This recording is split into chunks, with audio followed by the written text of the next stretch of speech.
Park CrossFit, a show dedicated to helping you find enrichment for the other 23 hours of your day outside of the gym. Here's your hosts, Jason, Dave, and Corian.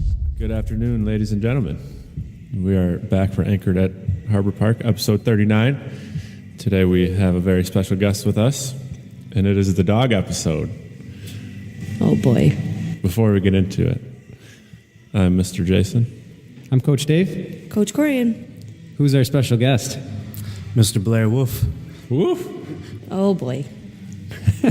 Our icebreaker is... I already asked you guys, what is your favorite dog noise? That is terrible. Dog noise? No. How about our favorite dog? Like an actual dog or what kind of Golden Retriever. dog? Yeah, Yeah, I was gonna say, the breed of the dog. like What's your give- favorite dog breed? So we know Blair's. He's a Golden Retriever. Corian. I love all the bulldog breeds. So French, obviously, and then English bulldogs and pit bulls. All of them. I just love them. They're squishy faces. French Bulldog. It's my favorite. My favorite is... Drum roll, please. I feel like this could make or break a friendship right here. Well, I'm not going to say Golden Retriever because that's too easy. Whatever. But that's 1A. 1B is Bernese Mountain Dog. Okay. Oh yeah. Oh, wow. So, I like bull mastiffs too. I like dogs that don't have trouble breathing. Hey, don't get personal. Dude, no, I like big old dog. I do too. I want to wrestle. we got the mutt some new femur bones, and Odin wants both of them, and they're pretty much the length of him, so he can only carry one, but he wants both of them. And like Odin's like the most like chill dog, right? He doesn't bark and he doesn't do stuff, and he just has this little bark that comes out when he wants it from Nico, and it's just like this low like yip, and it's like Nico just stares at him like, what the fuck? And just Odin wants both bones, and he's just not happy with whichever one he has. If Nico takes the other one, he's just like so frustrated. Nico's like, dude, I at least get one. I love those little guys. All right, Jay, episode 39. What are we talking about today? Dogs. We're just going to Always share dogs. dog stories. Oh, are we now? Yeah. No. I don't have that many dogs. Blair's gonna be a cat person soon. Cats. At least they have cool names. They make nice sounds too. Just treat him like a dog, though. This is going off track. We're talking about programming today. Specifically, Blair's programming. Well, Or programming. Gym programming. Blair's only 1/3 of that. Maybe we'll call it like 50%. I mean, sure. 50%. Yeah. Oh, I mean, whatever. I write. You're the meat, Yeah. but there's also the potatoes on the side. Well, the green beans. Is that Dave? Yeah, that would be Dave. And then Nate would be the potatoes. I like potatoes. And I'm the sauce that goes on top. I just Put it the all gravy, together. yeah, or the butter on the steak. The And meat. what are the athletes in this situation? The plate, Are they the belly? the belly. They're digesting it. Yeah. Taking it in. That's a good one. They're the inside of our body. All right, this is getting weird. So we don't really have any point. This is gonna be a free for all this episode. I love these. So we'll apologize in advance. Where should we start? Should we talk about our programming? We're trying to take a group picture right now. It's not going very well. There we go. It's because I have the shortest arms ever trying to do selfies. So, programming for CrossFit. Should we just start with what is CrossFit programming in general? Yeah. CrossFit program is just general preparedness for everyday life. There's no cycles, and the goal is just to move healthy, live longer, move properly, etc., without overdoing it on our bodies. 1% better every day That's exactly right. over a very long horizon, i.e. the rest of your life. The goal is that you are in better shape when you're 90. Well, I guess that could come off wrong. you're more healthy when you're 90 than you are now. I think the biggest thing is that you don't need to be in a nursing home when you're 90, and that if you do fall down, you have the capacity to get back up on your own, and then That's why we do so many burpees. Exactly. When you're 90, you're going to know how to do them. Well, look You're at gonna like get kind up. of the generations. Like look at some of the people that are 90 and 100 plus now. They came from a generation that was a lot of farmers and a lot of like working class, and they were maybe not doing fitness, but they were always moving every day, and they were always active, and they ate real foods, and they ate what they grew, and they're, for the most part, most of them are pretty healthy into their late years. And then you have like this middle age group where we try to make things very efficient and easy on everybody, and people stopped working on farms and they start working in factories more. And like those people, as they're getting older, are the ones that are having the issues, and they're not as healthy. And now we have this other generation that's like, okay, I'm gonna start young, make sure that I'm not immobile all my life, and then hopefully when we're 90, I'm just going to be as spry as ever. Mm-hmm. I'm kind of curious as to how we're going to be in 50 years if all of these people doing CrossFit are going to live longer, if they're going to stick with it, or if they're going to be like superhumans, like living to 120. Yeah, We haven't I'm gonna known. be It hasn't. 150 years old. There's been no signs of it yet, because no one back in the last 50 years has been doing this type of training program, nor have they like been fitnessing with this, just Right. fitnessing in general, and learning how to eat properly. It's unheard like of, Yep. Like I said, I feel like it used to be all right because people used to move and eat what they grew. But then we had this big gap for a long time, and we just want everything handed to us. We want everything to be easy. So let's take this one step further. We just discussed what CrossFit programming is. What makes it different than other fitness things, i.e. like just going to a normal gym? Like what makes CrossFit? Well, I think the biggest difference is the fact that you have a group class and you're being instructed by a coach. You're definitely not going to get that at some random Globo gym. Shit, I'm picking up that bad habit. No. Yeah. But repeat the question again. What makes CrossFit? What I tell people is just like the combination of how we put things together. We're doing the same thing everyone's done for decades in the health and I should say the strength and conditioning world. Most of the stuff is not new at all.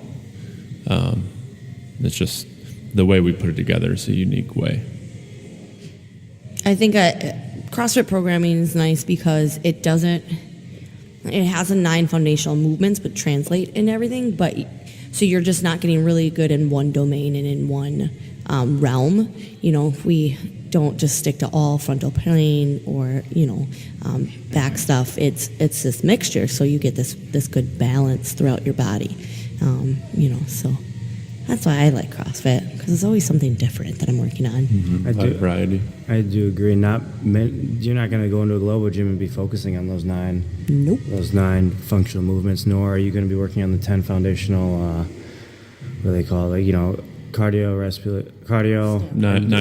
10 general traits. Yes, the 10 general traits of CrossFit.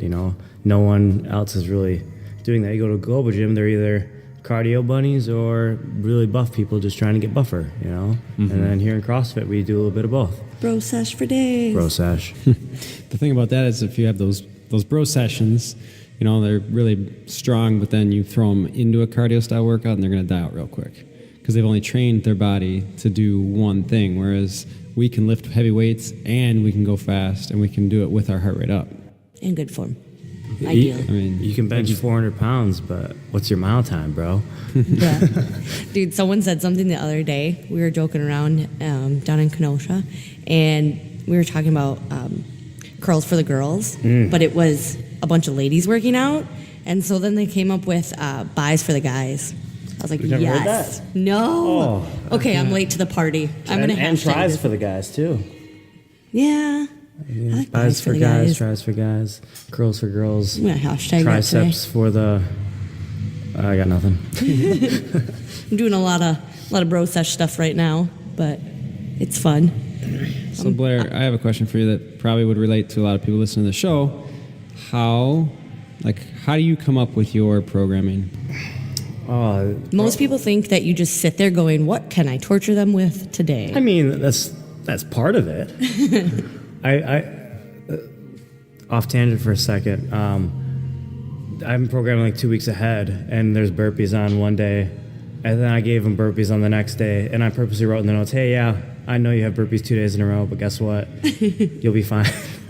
Right. But in terms of programming, I do sit there for a little while, and my goal is to have, I start off by making sure that the push and pull ratio is similar, so we're not doing too much squatting over pulling or vice versa. And then same for squatting and hinging. So make sure we're not doing like squatting 3 days in a row, then maybe we'll go deadlift on one day. So I try to balance it out a little bit. And then I also try to balance out between weightlifting, gymnastics, and monostructural work. So some days, what do we have? Like today. Today is body weight and gymnastics. Mm-hmm. And then what's tomorrow's workout? I don't ever look ahead, so I'm terrible Off at the top of that. my head, I don't know. We'll find. Jason, you find. Let's use this weekend as an example. Okay. So today we have rope climbs, push-ups, and air squats. Mm-hmm. We have a pull, a push, and a squat. Waiting on you, Jay. Oh, I'm sorry. That's okay. Go to the sugar wad, my friend. I'm in it. So tomorrow is dual kettlebell hang snatch and toe to bar. So those are two hinges, but sometimes I also like to do, I call it density work or interference work. So it's two of the same movements that really contradict each other. And in terms of those two movements, it's grip and shoulders. So it's a 12-minute AMRAP, ascending reps, dual hang snatch, toes to bar. And the farther you get into it, the worse it's going to get. And it's just more of like, hey, did I pace this right? And you're going to get the biggest forearm pump of your life. Those are some of my favorite workouts. I can't agree with that. I don't know. I love those workouts that like keep going up in reps for I like whatever the ones reason. Oh, that I go like down. that part. Yeah. The grip stuff, though.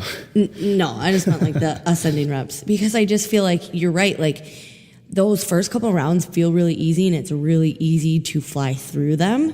And then all of a sudden you're like in that round of 8 or whatever it would be for the rep scheme. And you look up and it's like a minute and a half in. You're like, oh, What did I just bad do? move. So like, I think it becomes like a mental thing to get through those workouts. Like, can I make sure that I'm moving, but not so fast that it catches up to me before I'm ready for it? My favorite is actually the opposite. When it starts high and goes lower. You start nice and easy, and then once you get to the end, it's just go, baby, go. Like 21:59. Like Saturday. Saturdays is 20, 18, 16, 14, What's the movement? 12, snatch, and It's 3, isn't there? yeah, snatching. Snatching, snatch, Snatching snatch. in. All the snatches. Snatch. I like those ones.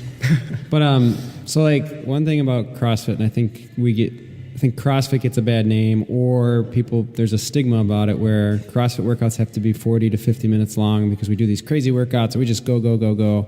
And I think, like I said, it's a stigma that we get, but generally we try to stick where you do under 14 minutes mostly, and then like maybe one long one. Can you explain why we do that? Yeah, so basically we kind of stole this from Bergeron because, well, he knows everything.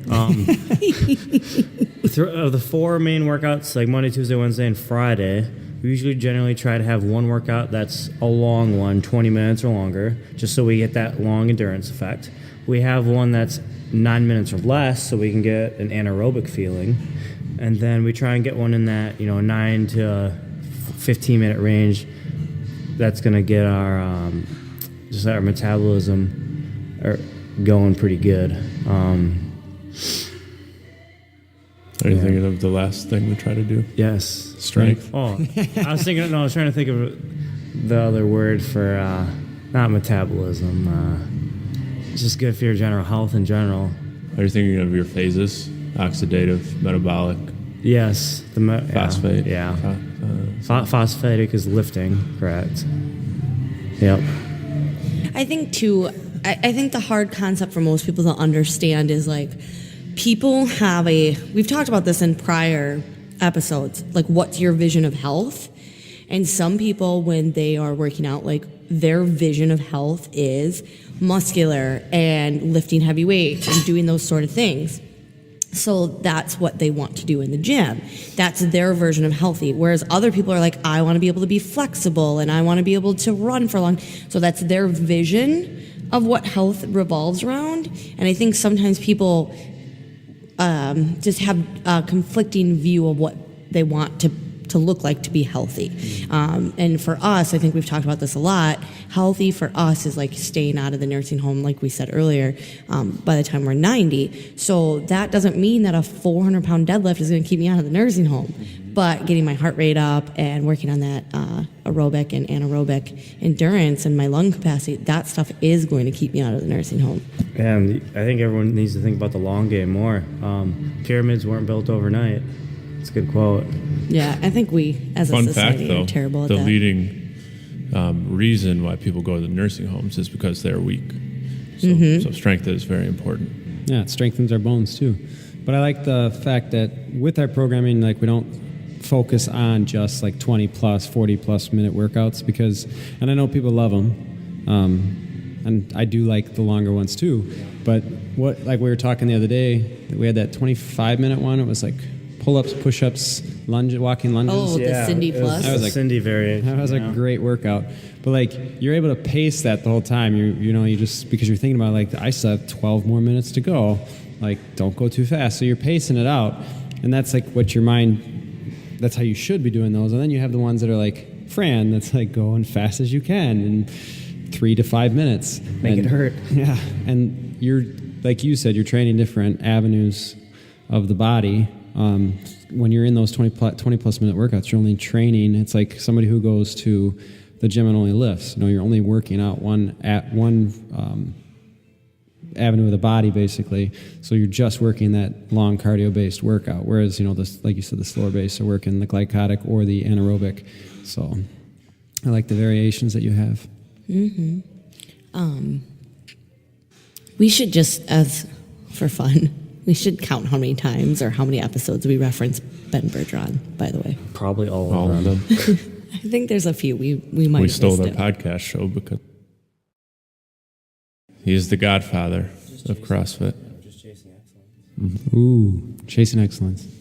I think, too, when it comes to some of these extra things and extra strength and stuff, like, they just take time. We can't rush through them. So especially like when we are doing like a heavy deadlift or a heavy back squat, sometimes it's harder for those that have that higher weight to get warmed up and hit their lifts in 20 minutes. If someone has a 100-pound back squat that they're working up to, they're going to probably get there a lot faster than someone who has a 400-pound back squat.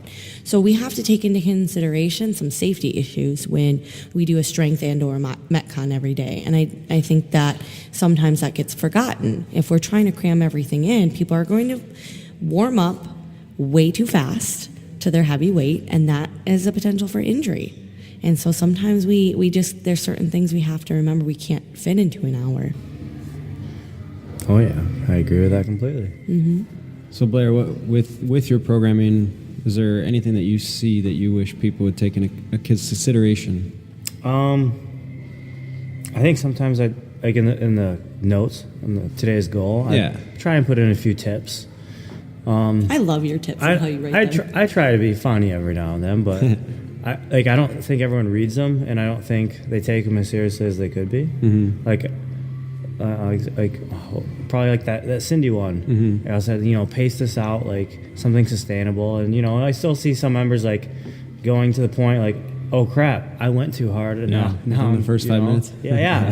Went out way too quick, and like, hey, you're just obviously we can't do anything about it, but one thing that I think sometimes we don't do a good job of is because our mindset is every day we're going to come in here and train to the best we can to improve. Not every member has that goal. Their goal is just to turn their mind off and work out. So they don't really care if they're pacing it right. They just want to sweat for an hour. I will say that because I was watching some people this weekend, and like my internal coach was like, "Oh my God, they're just doing random reps and they're splitting them up." But then I was like, "But if I was asking them like what was truly their goal of that day, their goal was just to get in and move." Especially one of them who had an injury. She's just happy she can do shit now. So I was like, "Nope, not hurting anybody. Everybody looks like they're having a fun time," which, you know, we're all about. And they're fitnessing. They're getting a good sweat. They're not compromising form. So I was like, you know what? Just go. Like my own perception of what they should be there for has to go out the window. And so I just had fun, and they had fun, and it was a good workout. Yeah, Angie came in this morning, and she said she didn't want to do rope climbs. And I was like, you know what? 2 years ago, I probably would have tried to explain to you why you should add them and work on them. And now a bit wiser, you know, I realize that it doesn't really matter. You don't need to be able to climb a rope to be healthy and happy. It certainly will help if you want to, but you don't need to. You never know when you're going to fall down a hole with a rope and you need to climb out. I think Angie will be able to get out. I think Angie I was don't doubt her. Blair, do you think people, if they can, or I don't know if I should say can, but do you think that people should always RX? No. Because I know there's several people who I think like come in and they're like, well, I got RX. I've been doing this for 3 years, so I have to No. RX and chase that weight. I think a lot of the time everyone needs to remember the whole as written, that's an arbitrary number. That's not based on anyone's skill ability. That's based on like what I think is would be a good number for like a good athlete to hit, you know? Just because it says 135.95 doesn't mean you should be doing 135.95. Well, they always say you program to the best athlete in the gym Yep. and then scale for everyone else. That's exactly right. So basically, I tell people, you got to remember, this is Blair. This is how I explain it. I'm like, this is Blair. Blair would be doing this weight. A good example was Friday's workout with the dumbbell work into wall balls. Yeah. I did that workout and was like, wow, I should have made 35.25 RX, not 50 and 35. Yeah. Someone asked me, they were like, would somebody actually do 50? And I was like, Blair would do 50. It's my Really? bad, guys. Yeah, but see, that's like knowing your body, though. I did that workout with you, and I did 35. Yeah. Like, I don't chase RX. To me, I'm just like, okay, what's the goal of my workout here today? Yeah. I want to get a good workout. And I think Like, if I do 50, I'm going to do one round. I think sometimes that's why like I love your notes and I love your feedback, but I think that everybody has to take initiative on what their own intent that day is. Mm-hmm. And so I started this new thing that I read or listened to in a podcast, and it was like daily intentions and like setting weekly intentions, and like I feel like I do that with my day and my workout already, but I wish that more people would. Like, are you in here today with rope climbs? If your goal is to get better at rope climbs, you might be slowing down your pace today in order to really focus on that rope climb. Or, you know, someone like Angie who didn't want to do rope climbs, she's just in there to get good health and wellness and get a good sweat on, so she didn't even do rope climbs, she did something else. Like, what is your, like, regardless of what Blair's writing and what he is suggesting, if your intent that day is different, that's okay.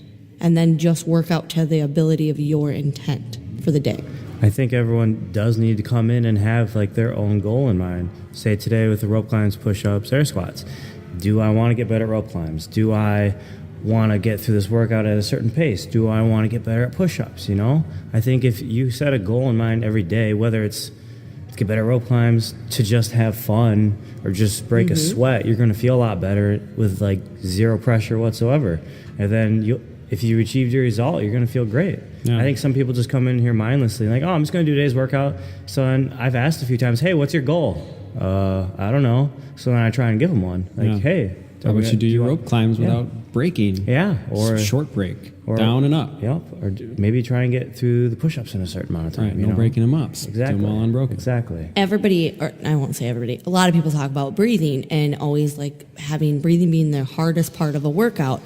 And so I talk to people a lot about like pacing their reps to their breathing, but regardless of what you're doing, like maybe that's your intent. If it's a cardio heavy workout, maybe your intent is to hone in your breathing. And sometimes that's doing breathing work that doesn't work and knowing what doesn't work. And then maybe it's like, okay, I'm going to slow down, or I'm going to change, or I'm going to breathe at this point in my movement instead of this, and see how that goes. Blair's doing that a lot lately. Yeah, and that brings up a point. I'm so glad we threw in the funk pod option, because that gives people the opportunity to slow down and work on things like breathing and technique. And I think now that it's more of that it's an option, it's not going to be so taboo for people to be like, no, I'm just going to take it easy today. And I'm glad that option's there, so they don't feel like they shouldn't be doing that. You know? That's most of what I do right now. That's what I'm going to be doing for today's workout. I enjoy it. Did curls on Friday. It was a good day. Yeah. So this injury class I'm taking through Kelly Starrett's Mobility University, or Mobility WOD University, was talking about that today. That's what we had was there's 3 categories of movements. There's category 1, category 2, category 3.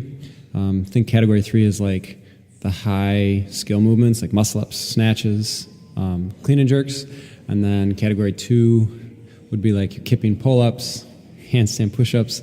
And then category 1 would be strict movements, push press, or I'm sorry, not push press, strict press, and like the stricter movements with tempos. And he was talking about how like when somebody's injured and coming back from injury, their goal should be moving back. He's like, regardless if you're an athlete or not, going into category 1 movements and scaling down to that, so you can get those movements perfect reps, and then start adding intensity slower, or adding those more complex movements at a slower pace. I thought that was pretty cool. I'm like, hey, that's kind of what we do for our programming now, because I do the injury programming a lot of times. I tell people like, you're doing funk pod today, follow this track because it's what I would want you to do. And I think it goes regardless of you're an everyday fitness athlete or a competitive athlete or a new athlete. Like I said, I just hurt my back, and it's just something that happened, and it's because, surprise, I don't do enough mobility. But Nate told me today, like, I'm feeling better. I'm like, okay, one more day of recovery, and tomorrow I'm going to get at it. And Nate's like, no, we probably are going to scale down for the next 2 weeks. And it, like, initially broke my heart. But he's like, I know that's not what you want to hear, but it's what we have to do right now. And I'd rather take 2 weeks to get things, like Dave said, like perfect, and really work on this stuff, really kind of feel my body out, see where it's tight, where things aren't moving properly, and then get back at it at a day-by-day basis, then be like, oh, I feel fine, and tomorrow I'm going to go 100%, and then I'm hurt by Friday again. All right. So, Blair, what is your favorite kind of workout to program? To program? Well, because I'm evil, I like programming stuff that's like all cardio, where you cannot stop moving. Alpha Test 6? Things like that, yeah, where you can keep moving so that you can go farther into the pain cave, and that by the end of it, everyone's on the floor. And I turn the music down. I'm just like, you guys rock. It's awesome. Pure cardio is my I would say that the worst workout that you ever programmed was Alpha Test 6. That is so deceiving. The ones that are deceiving, like, you're like, oh, it's not too bad. The weight's light. And I don't know, that lunge back squat one we did the other day? Yeah, that was pretty rough. That was a bad That snuck up on you. Deceiving. Yes, deceiving. But it wasn't like, oh my God, I can't keep it going. It was just deceiving. Yeah. But you do that a lot. You're very deceiving, Blair. Yeah, you and Nate both, because Nate does my extra stuff, but both of you have a good way of like finding ways you're like, okay, nothing could ever be as like bad as this workout or this day or whatever, like how hard that was. And then all of a sudden, boom, there's another one that you're like, man, like I didn't think that was going to hurt so bad, like mentally, or, grip strength or whatever it was. Like, Oh yeah, I enjoy fooling everyone. Nice. What do you think the gym lacks the most in terms of our overall abilities or skill sets? I would say gymnastics. No, that's what I would say. Gymnastics. Yeah. I feel like that's a common one. Yeah, that's pretty common. Yeah, especially with our population demographic. Yeah. Gymnastics is hard. Yeah. It's because it's a lot of working on the basics. And no one wants to do that. That's not cool. Yeah. Wait, I got a plank? What? Why would I do that? That's so high school. I want to do handstand push-ups because those are cool. I want to know, Blair, because I always see your Insta stories and stuff like that. Where do you like to, or where are you currently getting a lot of your extra knowledge from? Like, what are you reading? What are you studying? What are you absorbing? Right now I'm reading what's it called? Olympic weightlifting by Catalyst Athletics. Oh yeah, I had that. It's a very large book, and it's very dry, and it's about 500 pages long. It's essentially a textbook. Pretty much. I got it as a Kindle book, and that was a bad decision. That's a rough one, but I finished The Oxygen Advantage. This has nothing to do with learning, but I finished How to Win Friends and Influence People. One of my faves. Rachel just got me a book that's called, I think, Just Breathe. It's another breathing book, so I'm going to get into that. I was reading another self-help book on Peak, but I'm dumb and I left that on the airplane when I went to visit her. Oh, no. So, but I do have a wish list on Amazon right now for like 7 books that Mike sent me, like periodization and like hypertrophy. Ooh, I just read Dave Lipson's ebook on hypertrophy. So that was a short read, but he's recently gotten very big. Yeah. He knows what he's doing. Jinx. Buy me a soda, Jinx. Oh. Not a soda. Buy me a ZV. Yeah, I read that up last night. Nice. But honestly, a lot of the stuff I know is just because I've been doing CrossFit for in May it'll be 5 years. I've been through so like different programs. Like the first gym I went to had like kind of like a competition style program where you get a WOD, or you get a strength, you get a skill, and you get a WOD. And then I was doing stuff with Icon Athlete for about 2 years, and Chris Spieler kind of demonstrated the same thing. He preached intensity over volume, and like a lot of midline work and just time under tension for strength. And then now I'm working with Ruthless and Pursuit, which is more of like OPEC style training where science is the number one priority. Like, and there's less Metcons, which isn't as fun, but it's what the people need. They all have their place. So Cool. I want to take a step back. You said, no, not literally, figuratively in the conversation. You said intensity over volume. What does that mean? All our listeners heard it, but they're like, what?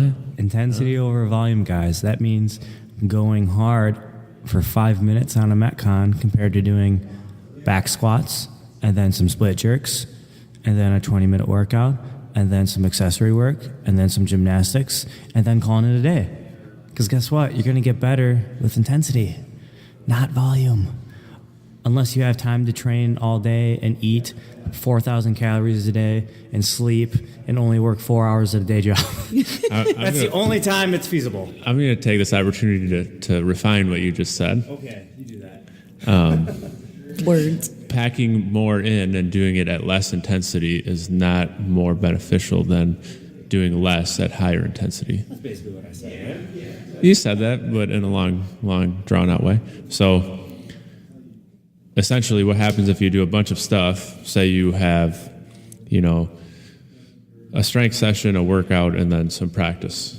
If you have too much, you're going to be fatigued. So say you do like a back squat, and then you're going to do a hard workout, Metcon after it, you're probably going to be a little bit tired, okay? And you're not going to do it at 100%, and essentially you're not going to get the best bang for your buck out of that workout, versus if you strip that training session down a little bit and you do just the workout as hard as you can, your body's going to be much better off.